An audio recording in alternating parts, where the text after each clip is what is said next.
Hello everyone, my name is Kim and you're at Kim's Cozy Corner. I am in the process of uppotting my cool season crops that I will be transplanting outside sometime in the next 6 weeks or so. And I am going to uppot them today.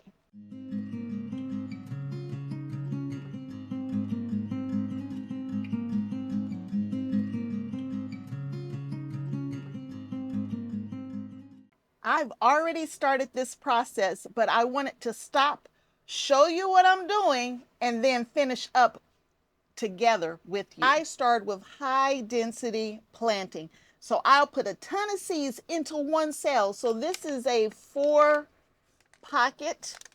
container. And I initially had 4 different types of seeds in this container. And I would put 10, 20, depending on what I'm planting, a ton of seeds in each one of those pockets. So every variety gets 1 pocket. And I will put all of those seeds for that one variety in that 1 pocket. So this is purple kohlrabi, and there's probably about 12 to 15 seeds in that pocket. And then there's the white kohlrabi, and then there's the Brussels sprouts, right? So I do that. Once my plants get true leaves, and I will show you up close what a true leaf looks like. So the first 2 leaves come up, those are not your true leaves, but right in the center of those first 2 leaves, those true leaves will come up the center. So when the true leaves come up the center, now it's time to uppot. And one of the reasons why I do that, because if I get poor germination, like I did with this one right here, I'm not wasting a cell. I'll know immediately which one cell isn't germinating, and I can replace that one cell versus having to replace 12 separate cells with the individual planting. Now, that's just the way I do it. You don't have to do it that way. That's just the way I like to do it. And then I like to uppot because I like to play in the dirt. But you can put 1 seed per cell and never have to go through that process. That's just not the way I do it. So anyway, let me show you what I've already done. Like in this space right here, these are my onion. And I started onion first. I started onion in January. And these are all of the ones that have been doing very well. But right next to it here, in these pockets here, they didn't start off very well. So I planted more seeds in here, and I still got very poor germination on a couple of these. And if you look all the way in the back here, there's one area that has nothing in it. Y'all, that was my Globo. My Globo seeds never germinated. I planted the whole pack of seeds and I got 0 germination. So no Globo onion this year. But I will have 1 or 2 of everything else. Right next to it, these are the ones I was just showing you here. We're going to uppot these. But I've already uppotted some of my brassicas. So my cabbage, my broccoli, my cauliflower, those are all what's growing in those there. I've already uppotted to 1 per pocket or 2 depending on the type of seed cell that I have. And if you notice here on this row, I have 2 10, 20 trays. So these trays are full. And I have either 4 pocket cells or 3 pocket cells in each one of them. And these are all of my cabbage and broccoli. And I think I have red Brussels sprouts down here. And then up in the very top here, I think I have some cauliflower growing up here as well that's already been thinned or transplanted up. Right next to it was the 3rd round, I should say, of seeds that I started, which were my herbs and my pansies. And I don't know if you can see it, but the pansies, now I can't see it, the pansies are starting to come up. So hopefully you can see those pansies coming up. And I'm glad I put 1 tray per variety because the pansy mix is doing best. The pansy heirlooms are struggling. And in the very back, I have the giant pansies and they're just doing okay. And then right next to it are the herbs that I started and they haven't broken ground yet. But if you notice, all of the seedlings that I needed in here for my winter indoor grow space, they're gone. I have nothing left because I have to fill this area up with my cool season crops. All right, so you saw how I up potted all of the other cool season crops. So every other cool season crop has been up potted. So if you are in Southwest Ohio, or if you are in zone 6B, our last frost comes in around the end of April. And I can plant my cool season crops anywhere from 3 or 4 weeks before that last frost, which means I'm going to be planting the end of March, 1st of April, my cool season crops. And so I need to get them all potted up. I need those root structures super strong, ready to go out. Because if you put them out in this state right here and you get a super hard frost, they may not recover. So I prefer my plants to be a little larger in my garden when I start putting stuff outdoors. Now you can put it outdoors like this, and if you get a hard frost, you can protect with frost covers and that kind of stuff. But I just prefer to have the strongest plant possible when I head outdoors. And so we're going to up pot the last of my cool season crops, which is the kohlrabi, and I'm going to show you that process just in case you started with me and you were just waiting for this video to learn how to up pot those cool season crops. I like to reuse any kind of container I get from the nursery. So if I buy flowers or anything like that, I'm going to reuse all of those containers. I like to save my higher quality containers for my peppers and my tomatoes because they cost a lot more money and I don't have that many. So I have to save those for the peppers and the tomatoes. Everything else, which this is fine by me. And then if I have extra of the good pots, then I'll put my summer vegetables in those. So this is a mixture of my seed starting mix and some, what else is in here? Happy Frog. So it's a combination of the two. If I was just starting seeds, I prefer seed starting mix. But since I am up potting, they're definitely going to need a little more nutrition. And so I am going to use a combination of seed starting mix and some Happy Frog. So I'm going to fill up my containers. I'm going to fill up this container. Let's start there. We're going to fill up this container. Let's start there. I like to just fill it up by just dumping it in, and then I like to press it down one time, all the way through, just like that. And then I go back, and then I fill it up again, but I'm not going to press it down. That's my process. That's what I like to do. There are many different ways. I'm not saying this is the only way. And then I pull out what I plan on planting. And see, all of the roots are starting to circle around the bottom of this plug, which means they needed to come out. They had no more room to stretch their legs, is what I like to call it. So I'm going to pull some of those roots off the bottom, and then I am going to separate them. You see that? Just separating them out. I'll put one there. And this is kohlrabi. Which one is this? This is purple kohlrabi. Here's a picture of it if you've never had kohlrabi. It tastes a lot like cabbage to me. I don't know about anybody else. The texture is not like cabbage though. Last year was the first year that I actually harvested kohlrabi. I tried the fall. Now I messed that one up. I lost all the roots when I pulled that one out. Not this past fall, the season before. I planted kohlrabi in the fall and I stopped paying attention and I got nothing. I got nothing when I did that. But last year I planted them in the spring and I got a beautiful harvest. And then in the fall, y'all, I didn't plant anything. I mean, honestly, only thing I got this past fall was some Brussels sprouts and that's about it. Y'all, I got exactly 12 plants and that's what I was going for. I was going for 12 plants. To put these in, I take my little tool here. It could be a pencil, it could be a marker, but I take this little tool here. I put a little hole there. I stick this in and then I take my little tool and push it right into the hole.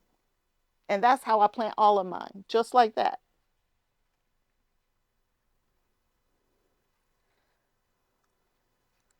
Once I get them all planted, I may go back and add just a little bit of soil depending on what's going on with it.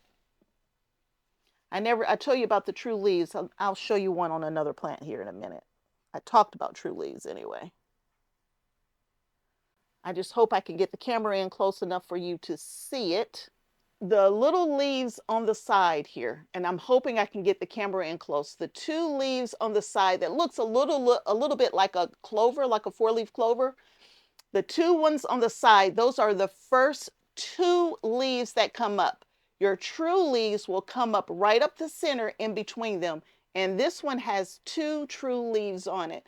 And they're still very small, but there are true leaves there. Since there are true leaves there, I can pot them now. And y'all, this is the most cool season crops I have ever grown. Ever grown. So I'm going to be giving a lot of cool season crops away.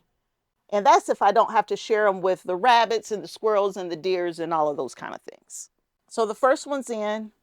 I like to go around the plant just a little bit. Let's make sure that it's really in there. I'm lightly pressing down, not hard at all, just giving it a light press to see if I need to add a little bit more soil to any of them. That one needs just a teeny little bit more soil, as does this one. And y'all, that's my purple kohlrabi right there, purple kohlrabi. And I need 4 more cells of purple kohlrabi. All right, we'll put them in this one here. So I put them in, I'm going to press them down one time, and then I'm going to cover them up, and I'm not going to press them down this time. I'm going to come behind, put a hole, and drop it in the hole. And I'm trying to put it back to the depth it already was. If I go a little deeper, that's fine. I would prefer not to go shallow though. If I go a little deeper, it's okay. I always put my name tags on. I do not want to get these mixed up. Purple kohlrabi, I will probably figure out. But some of these others, I probably won't figure them out until there's fruit on them. All right, and there's the other one. And I'm going to do this exact same process for the white kohlrabi. And then I will bring you back and I will show you my watering process, as well as being able to show you how the soil will look when things need to be watered, because I need to water, y'all.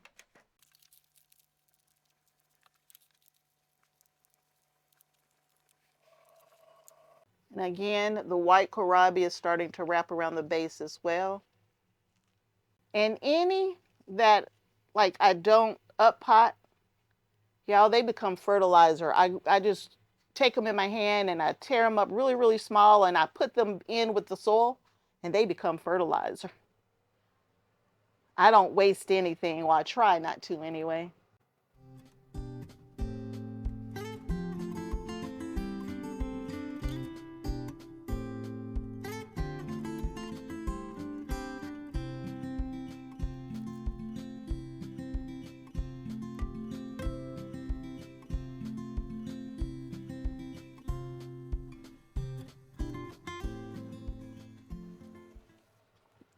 All right, I have all of the kohlrabi up potted.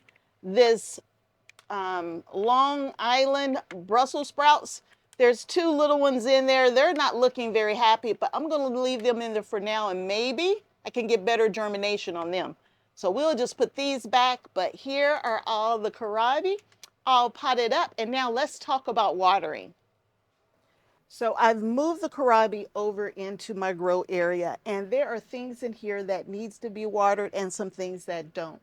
When I am up potting my seedlings, I try to start with a damp mixture, whether it's just seed starting mix or whether it's just potting mix. I try to start with a damp mixture.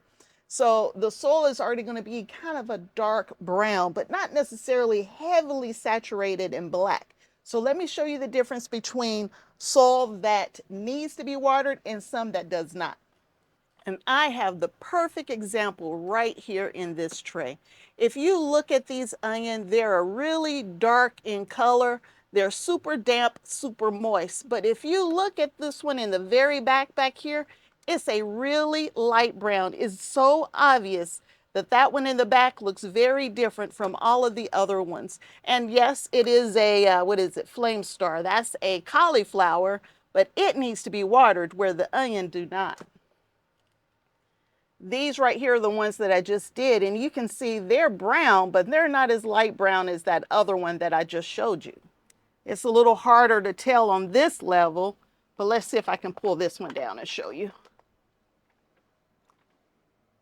So if you look at these plants, the ones in the back there are darker brown, but as you start coming to the front, they're a much lighter brown. And so these in the front need to be watered, but the ones in the back really don't. So that's the difference. This I need to water as soon as possible. These back here, they're a little darker brown. They could probably go another day. Where the onion, they probably got about 2 or 3 days before they need to be watered. Now, to water any of these plants, any of them at all, we're going to bottom water. So in this tray right here, I just water from the bottom.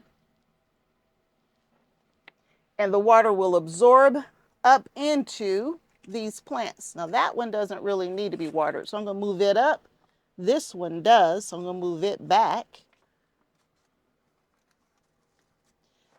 And by doing that, water is only going to go into the ones that need it. I'm going to go ahead and water up here as well. Just a little bit to the bottom here. As well as this one up top, which you probably can't see. And this one right here. Let me go grab some more water. And that quick, I've come back and all of this water is gone already. It absorbed it from the bottom. So we're going to add some more. And that's the watering process. Now, one of the other things that we talk about is, do you put domes over them to create your own individual little greenhouses? I do not use the domes, but I keep fans on at all times. I have a fan up in the corner here.